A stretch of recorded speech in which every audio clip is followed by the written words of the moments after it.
This is presentation 4, linear equations. Suppose that a restaurant purchases a freezer and suppose that this freezer depreciates over time, linear rate.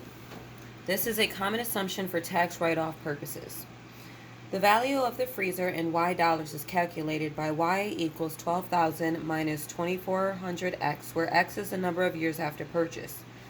If we were graphing a linear equation without thinking about things like time and money, the X and Y values could theoretically run from negative infinity to positive infinity, and the graph of the equation would reflect this.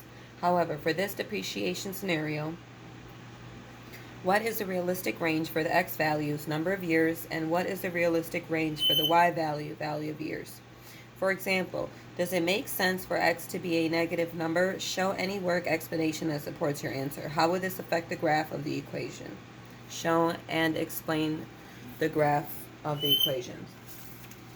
So we know that Y represents the number of years after purchase. We also know X represents the number of years after purchase, and we also know that Y represents the value of freezer in dollars. We know that it can't or doesn't make sense for X to be negative. The freezer can't be purchased before it was manufactured, so X has to be greater or equal to, which I chose, 0. Additionally, the freezer's value eventually reached 0, which occurs when we do the math problem. My starting points I chose were 0 because it wouldn't make sense, like I said, for X to be negative. The freezer can't be purchased before it was manufactured, and also 0 means that eventually the value decreases, and it just kind of made sense.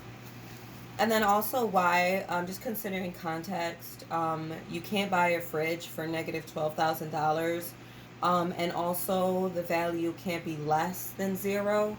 And obviously we all know that the maximum value is 12,000. So I pretty much just plugged in the numbers I chose, which obviously was 0. So 0 equals 12,000 minus 2400x.